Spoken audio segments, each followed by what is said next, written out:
Perfect.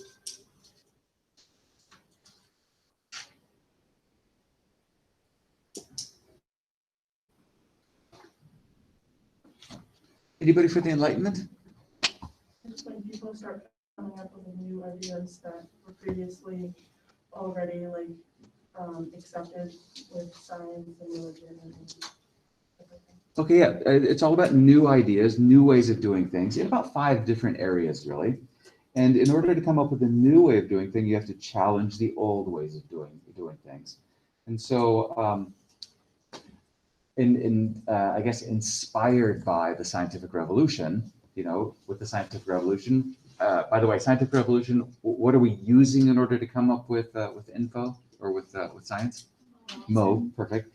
Besides Mo, I should probably add something like I should make it Mo-et. There's this thinking bit. There's a rationale or reason that also goes into things. And so, using reason, you could come up with laws that apply to the universe and how the universe works, or science. You could also use reason. You can't really use Mo too well with things that have to do with human beings. But they're trying to challenge the authorities, the ancient authorities, challenge tradition using reason to come up with better ways of doing things. Kind of like the things that you see there with Denis Diderot's encyclopedia. Mid-18th century, 1751, there is this compilation of knowledge in the encyclopedia. I think you guys probably missed out, I'm sure you missed out on the encyclopedia era. Do you have a set of encyclopedias at home, like legacy encyclopedias? Yeah. So you can look in there and see that the population of Tucson was what it was in 1972. But that's pretty much it, right? It's very low. Now we've got the internet. It's kind of the same thing. With this encyclopedia, it is a compilation of all of the cutting edge Enlightenment ideas from a whole bunch of different authors, and covering all kinds of both practical and then also more like sociological, philosophical, governmental, religious sorts of things as well. So advanced or enlightened ideas about religion. We need that at that point in time. We're coming away from the wars of religion, and people are slowly starting to give up the idea that you need to kill, believe something slightly different than you. Enlightened ideas about the government, enlightened ideas about philosophy, how we know things. Now more practical things like how to grow things better, how to use experimentation, observation, and so on to maybe improve agriculture, improve manufacturing. How do you create an iron ore mine, and how do you get iron from iron ore? Canal building, ship construction, even things like child rearing or education. It is really, for its period of time, a kind of internet where people are so excited to be able to get their hands on this. It is not widely available, for example. It's very expensive, and only really the elite have it. But the idea with this encyclopedia, once again edited by this guy by the name of Denis Diderot, is that he would ask all of these different experts, all of these different enlightened people to come up with an opinion and be free to discuss it. They're probably looking to found church censors, Catholic Church censors. This is in French. And so the Catholic Church is still very present, as you know from Voltaire. It's still very present in France, and it is really quite difficult to avoid censorship. But they're really concentrating on what the Enlightenment is all about, reason. You can use your mind to come up with a way of having a religious policy where you say, well, it doesn't make any sense for you to force someone to be your religion. It's multiple pathways to the same goal. Trying to get progress to happen, trying to get change to happen, trying to change from the traditional ways of doing things. Between 14,000 and 16,000 copies are sold. So do you think that's a big number or a little number? The time, maybe. Okay, maybe for the time it's fairly big. I'm thinking that, you know, if you think about all of these intellectual movements that we're talking about or cultural movements like the Renaissance, the Enlightenment, really we're talking about a very, very thin elite number of people who are, you know, who have the wealth, who have the time to think great thoughts and be able to purchase this and then do something with it. So I think for those who can get their hands on it, fantastic. But for the vast majority of people, they had no idea that a Renaissance happened. They have no idea that an Enlightenment is happening. What they did know, though, is that a Reformation occurred. I think that's a little bit different kind of thing. So besides this one set of text, besides this Encyclopedia Diderot, how does the Enlightenment spread from person to person or place to place? Once again, it's just for the educated elite. It's just for liberal upper and middle class people. And by liberal, I mean people who are interested in change. Liberal and conservative, as we'll see very soon, means people who want change and freedom, or people who gravitate towards the traditional and having some change, but very slow change. So besides the encyclopedia, a number of books are being published. A number of journals are being published as well with various authors. There are smaller pamphlets, of course. These written works can be sold by publishers. They can be sold by printing houses. They oftentimes run into, as I say, censorship in Catholic countries in particular. Things are banned. There's the papal index of prohibited books and pamphlets and so on. Things get burned. There is, though, a kind of interesting phenomenon going on in coffee houses. Coffee is a new product that's coming across the Atlantic, and the very, very elite are starting to meet in places where you find coffee served. What's kind of crazy and nice is that we kind of have the same thing going on today with this plethora of coffee places that you can go to. And what's new and different about coffee back then is it's a completely new product. And people are used to going to a place to gather and socialize, but usually that's a tavern or a pub. And there they are drinking what?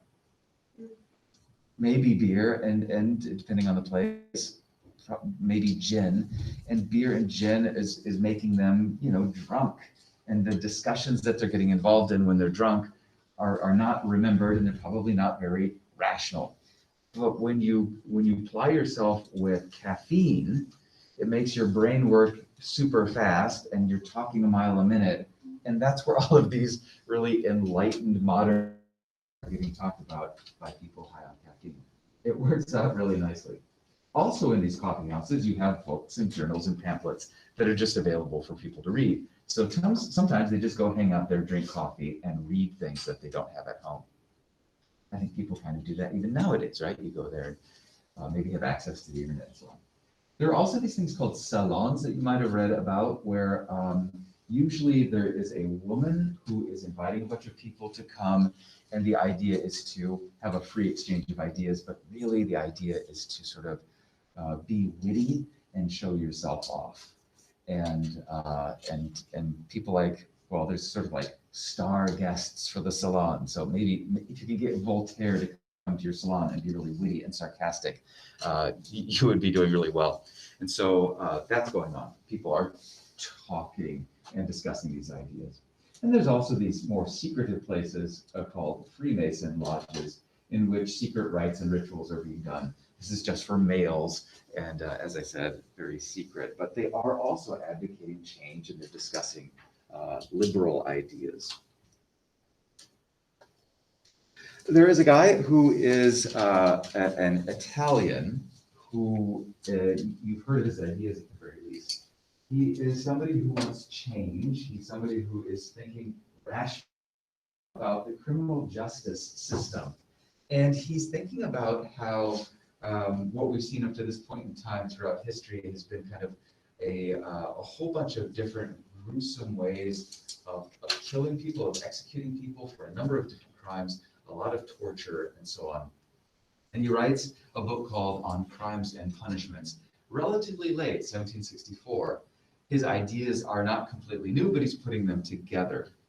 And he believes that, thinking rationally, that punishment should be effective and just. You need to consider the kind of punishment you're giving to someone as fitting the crime. And so if you think about, for example, in some mythical place, chopping somebody's hands off for stealing might prevent them from stealing again. It's hard to steal with stubs. However, what's the problem with that? Like the bigger problem with that? They don't have hands. And if they don't have hands, then they can't probably work. And if they can't work, then they're going to need to steal. So it just doesn't make sense. It's not rational. Therefore, try to make things just. Against torture, he thinks that torture is also not just.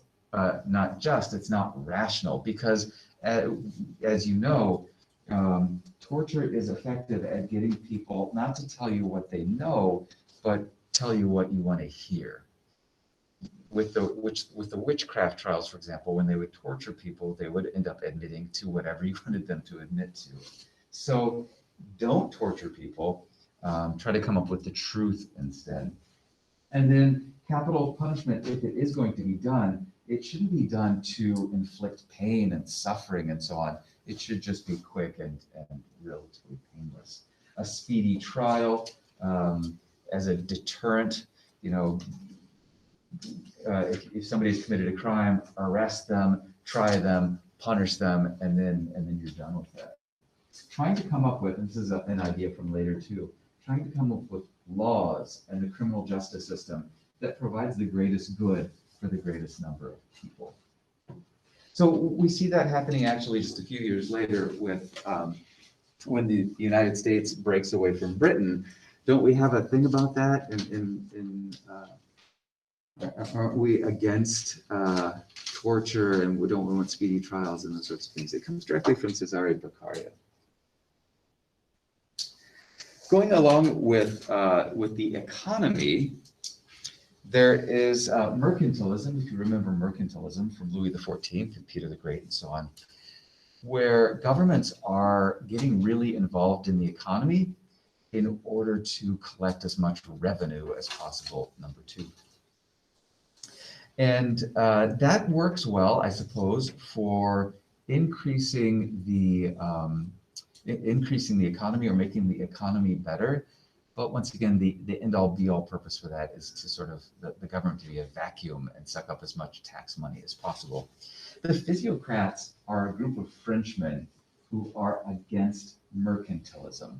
They think that mercantilism has too many rules and too many laws, which it does, to the benefit of the state, and that trade and the economy should be freer. Government should exist to protect private property, not to intervene in the economy to its own benefit. It's kind of like what people are starting to believe politically too, that the government shouldn't be absolute. It should be a kind of sharing of sovereignty between elite groups. Now, the physiocrats are from France, and France isn't really getting into the very beginnings of the Industrial Revolution that we'll talk about in the next unit. And so they are much more obsessed with land and agriculture as being what produces wealth. And they love land and agriculture because for them it's really easy in their own thinking that every year the land you own is producing a whole nother crop of wealth for you.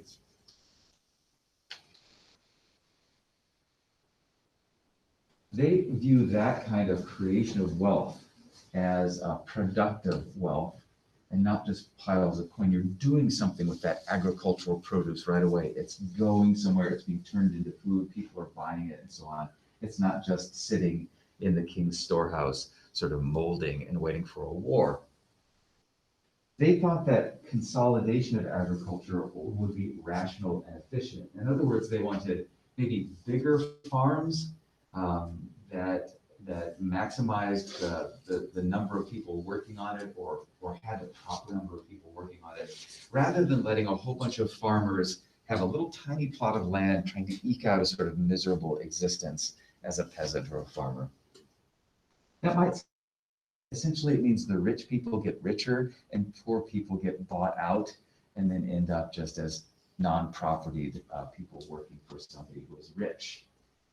In Britain, you'll see this happening with something called enclosure movements, as the rich buy up all the smallholders' property and get richer.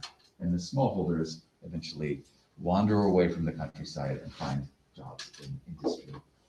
A couple of guys, Francois Quesnay and Pierre Dupont, are notable French physiocrats.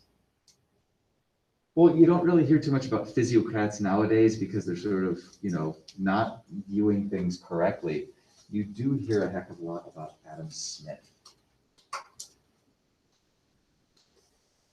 Adam Smith is a Scotsman who writes a book called The Wealth of Nations, which is sort of like the Bible of capitalism.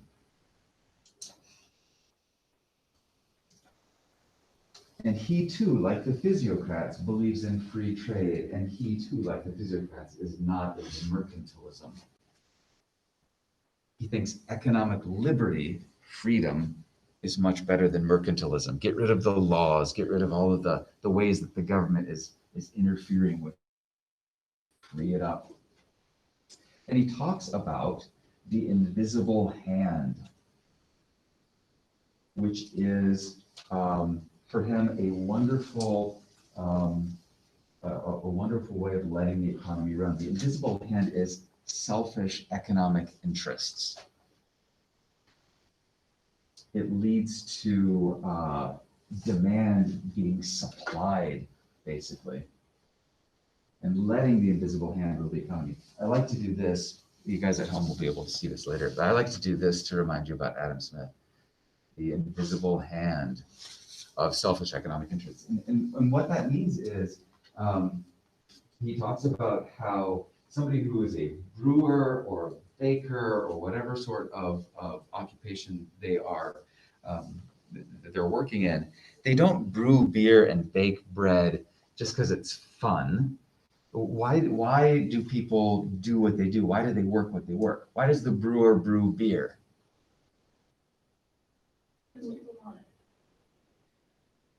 I would sort of.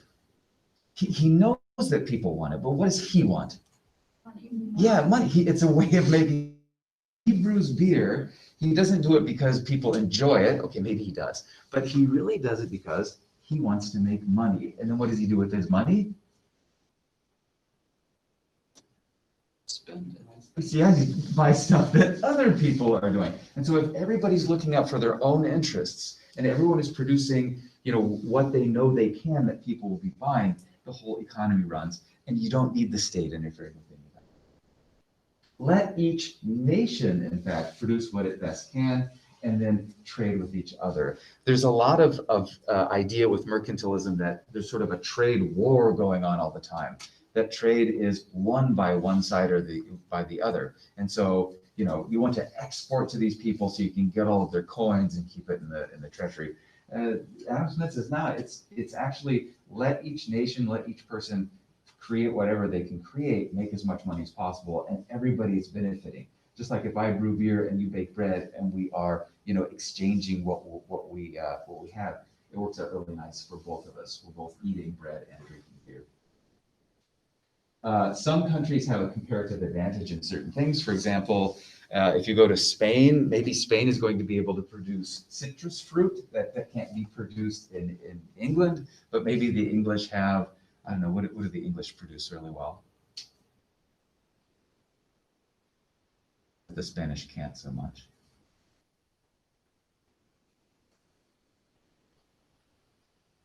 Coal. There's a lot of coal in England. I don't know. So they're trading coal for citrus fruit, maybe.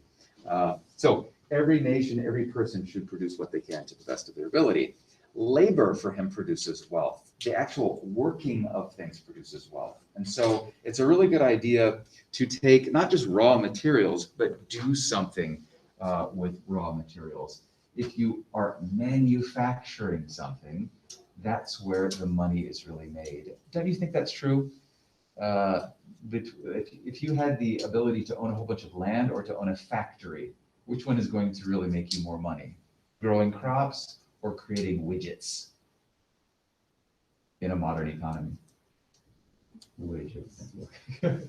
He refers to this as letting it be. Let the economy be, laissez-faire. Get the government out of the economy.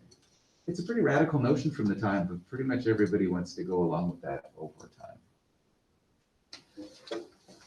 Let's move away from the economy and move towards religion again, and talk about how really up to this point in time, up to the 30 Years' War, religious intolerance was the rule of the day.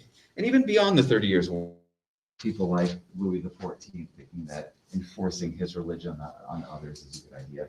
And quite frankly, religious prejudice won't go away for a really, really, really long period of time. Probably 20th century is when we start to see real religious prejudice going away. The problem with churches for these enlightened people, just like Voltaire was talking about, is that churches hinder reason, and churches, for the most part, control education. There isn't at this point in time public education. There's all just private education. You have to pay for it, and a very small number of people are being educated. Reason is you coming up with your own ideas. What is, do I say it up there? I don't. If the Enlightenment is based on reason, what's religion based on? It's sort of the opposite of reason. Reason is thinking your way through things and coming up with facts and being able to support your ideas with facts. What's religion based upon? Faith. Yeah, faith is great, but faith is believing without proof. And so churches hinder reason and teach people when they are educating them to just have faith and not challenge what has gone on traditionally. And traditionally, there's the thought that man is born in sin. Man is innately sinful, and man needs to be saved through God or through religion. Paths to salvation, like John Locke was talking about.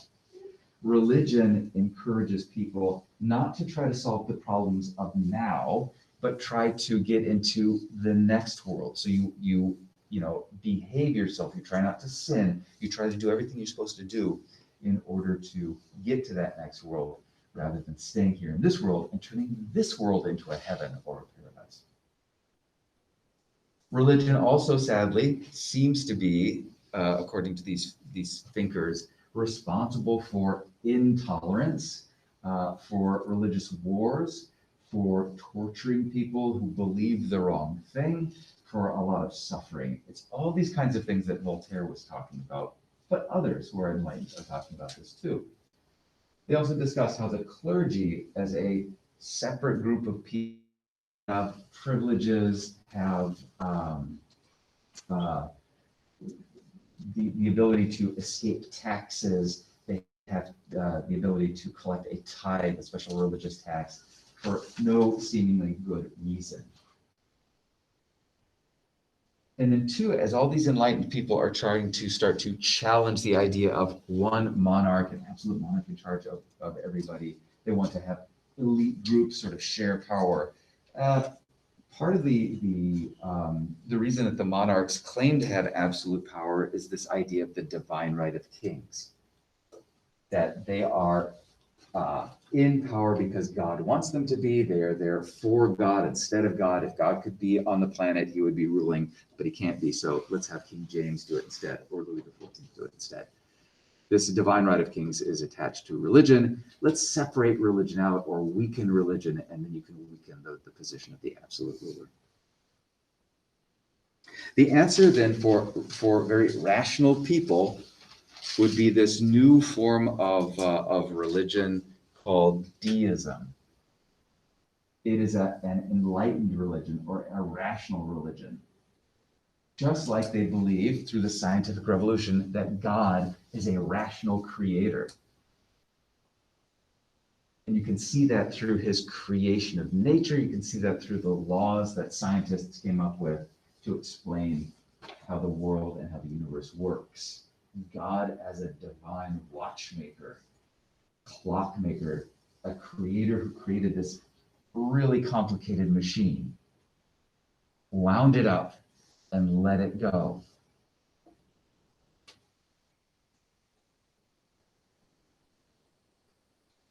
Now, God as a rational creator is going to make sure that you are behaving yourself or that you are acting in a good way. So there is still this notion of sin and redemption, but it's really just basically about being moral and immoral or good and evil. God is kind of like Santa Claus then. He knows whether you've been naughty or nice. And when you die, you're either going to go to a good place or a bad place, dependent upon that. You don't really have to do all of the sorts of things beyond that that you might find associated with churches, having clergy, and going on pilgrimages and saying prayers and going to church services and so on. You just needed rational people. The problem with this, however, or the situation is, and these guys know this, Voltaire knew this, what percentage of people are rational and educated back then? And even if we talked about 2020, what percentage of people are rational and educated now? I'll entertain numbers if you want to throw out a number. Ellie, what percentage do you think now or then? Let's do now. What percentage of people are truly rational and educated in this? 80. 8 or 80? 80. Oh, good. Wow, that's good. Ellie, what do you think? 35%. How much? 35. 35%. All right. Good. And if we go back in time before, a lot of people are educated, then we're probably talking about, I would even go lower than that. Because, you can read and you can write, but does that mean that you're truly rational and that you're truly, thinking of the general will, for example? There are a couple of people of the Jewish faith and who have something to say about rational religion, or people have something to say about religion in general. Jews have been persecuted forever in Europe, and they will continue to be persecuted beyond this time, I think, as into the 20th century and arguably 21st century. Early on, there is a guy from the Netherlands named Baruch Spinoza, who thought that he was a very, very radical thinker. He thought that these other people are seeing God in nature, or seeing God's work through nature. He seems to be suggesting that God is nature, that perhaps there is no real bearded God as you see in the art of Michelangelo, that God and nature are maybe one and the same as he's thinking, as he's writing. And nobody likes this, really. Jews don't like this, Christians don't like this. They ask questions like, if God is nature, is there life after death? I came up with what CR is. I was trying to come up with that yesterday. And he says, well, religions develop in a certain time and in a certain place, and are part of a need that's being fulfilled at that point in time. CR means cultural relativism. That once again, there is a reason that Judaism develops, where it develops, when it develops, and all of the beliefs about God and sin and Ten Commandments and all those sorts of things are needed by people at that point in time and created by people and then put on God. In other words, and we'll see this getting more and more popular, God doesn't create man, man creates God. People hate that. Back then, a lot of people hate that notion today. So you can imagine that when he says that the Jewish text or the Christian Bible is they're not divine, they're not written by God, they're written by men, he gets in a lot of trouble. Jews aren't, there's no Jewish Inquisition, but they do excommunicate him from his community. And nobody really likes what he has to say. There is another guy by the name of Moses Mendelssohn who makes a much more popular argument. And by the way, Baruch Spinoza is, I think, in some way saying, please stop persecuting Jews because all religion is culturally relative. It's just made up by men. Baruch, and once again, not popular. Baruch Spinoza, unpopular, but Moses Mendelssohn says, just like John Locke does, he's adding to John Locke's idea. Judaism is just another path, another religious path. Why not accept it? Why do you have to be prejudiced against somebody else's path towards salvation or towards their understanding of religion? And Jewish people clapped at that. They really liked it. And some Christian people who were very liberal and open-minded thought that that was a good idea too. Most people are still pretty stuck, not rational. They're still pretty stuck in old ways of thinking.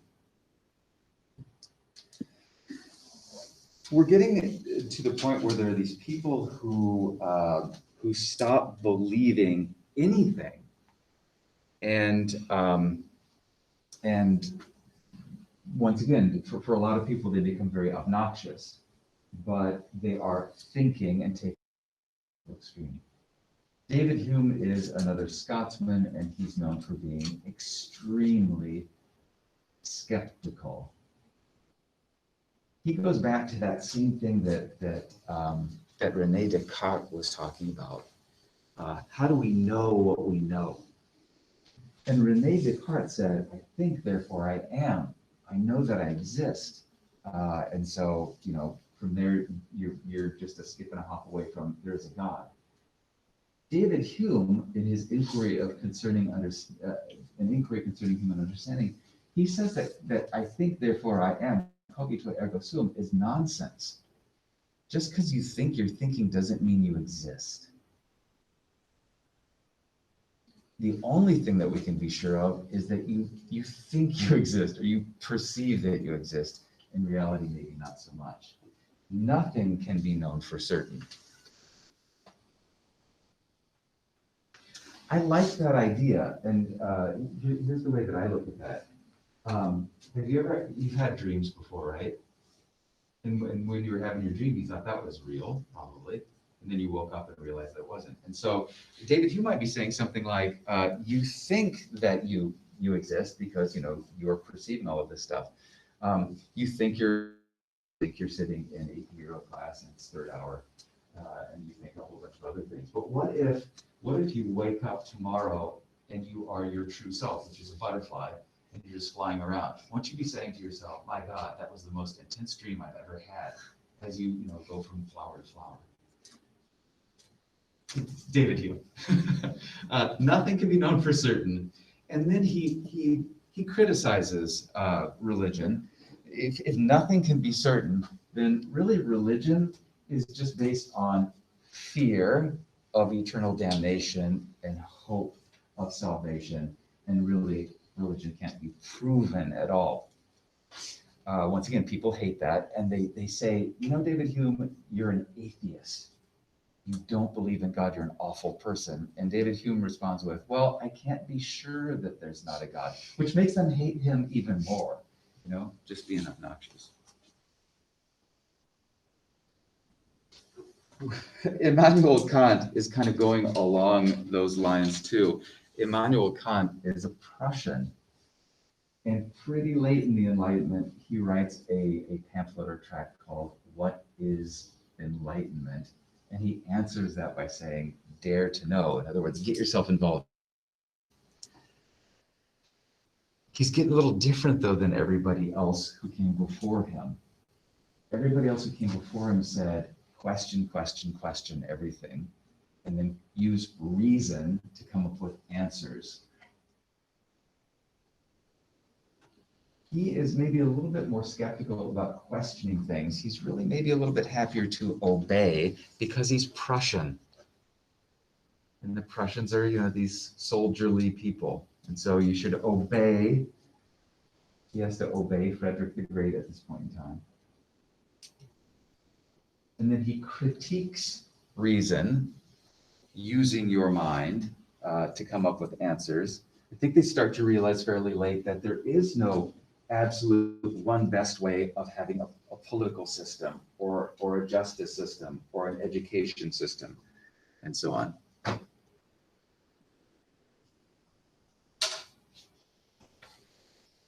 Get involved, but it's not going to come up with any answers for you.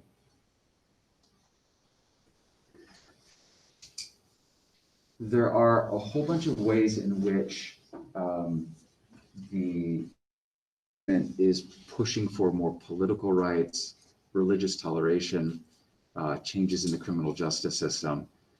But sadly, ladies, there really isn't much change in the position of women, and philosophes basically ignore pushing for women's rights. You get some enlightened women, or you get some connection between women and the Enlightenment. For example, the salons are mostly hosted by women. But when I say hosted, what does that mean? Are they talking, or are they organizing and feeding people and giving them something to drink, which is sort of the women's sphere? There is a girlfriend, so to speak, of Louis XV, the Marquise de Pompadour. She helps the encyclopedia get published. She tells Louis XV that he should let that happen, and it does. There is a woman by the name of Emilie du Châtelet who helps Voltaire understand mathematics and translates his work, the Principia, into French. That's nice. And there is even one ruler who we'll talk about tomorrow, Catherine the Great, who is an enlightened despot. But in general, things don't change for women, sadly.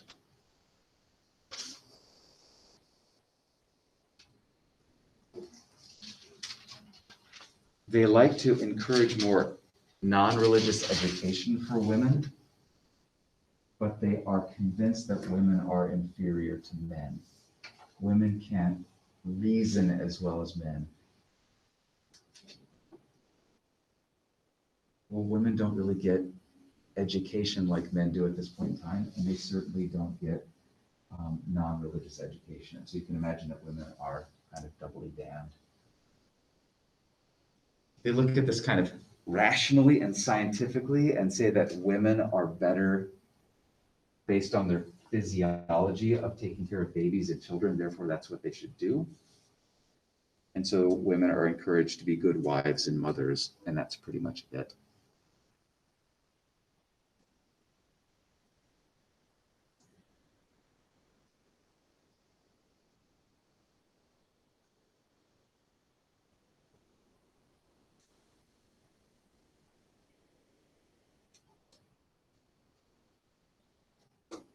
I'm going to skip to the very end and remind you of of the Enlightenment, what it was, and then talk about maybe where we go from here. So once again, it's inspired by the scientific revolution. It challenges traditional thinking and tries to use reason to come up with new ways of doing things, like religion, like government, like criminal justice, like education. And in many ways, it moves us along to toleration, more people being educated, more people sharing power,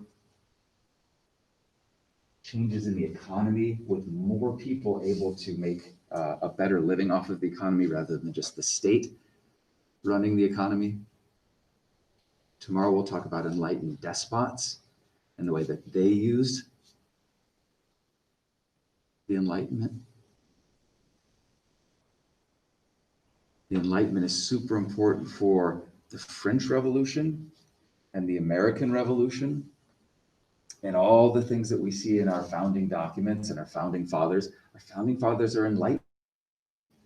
And all those documents are based on the Enlightenment, just like for the French Revolution.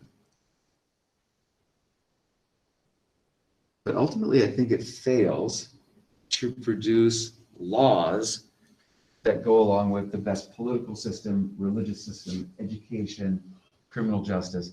You can't make laws that are the same as, you're dropping weights, you figure out the law of inertia. You just can't do that for things that have to do with human beings. Human beings are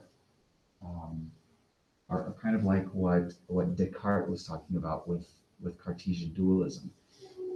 It's stuff from the mind, it's stuff from society that you just can't put a number on. You can't mow your way into coming up with the absolute best of anything. Everything is kind of culturally relative. That's why you look at Europe nowadays, or you look at all the different countries in the world, and they all have slightly different political systems. If there was one absolute best political system, everybody would be doing it.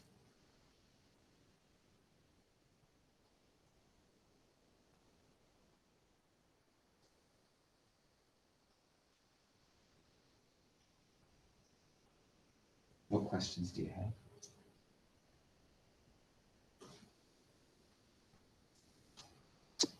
Mr. Barron, Yes, I have a question. I have an answer. So if in some religions, people believed that nature was like God, why would they want to cut down trees and like pick flowers and stuff? I don't think they're thinking of it literally that way. God being nature or nature being God is kind of suggesting that there is no creator figure, that things just exist, and that in itself is your non-alive creator figure, if that makes any sense at all. So Okay. picking a flower isn't going to, it's not like stabbing God in his pinky. Destroying all nature might be a problem, because you're destroying, the thing that created you. So you may not want to wreck the planet, but in smaller terms, like cutting down trees, I think is probably okay. Okay, thank you.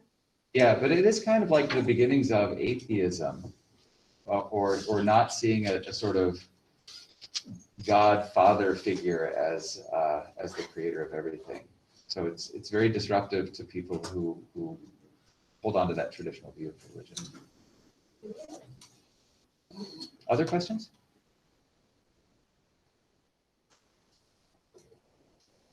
All right.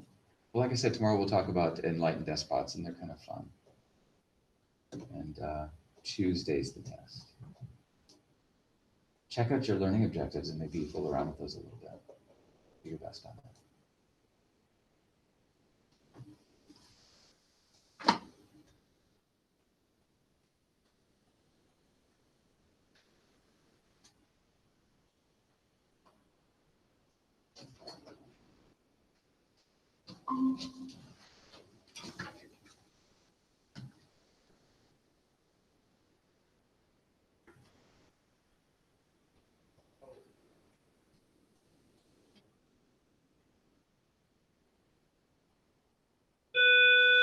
Have a nice day.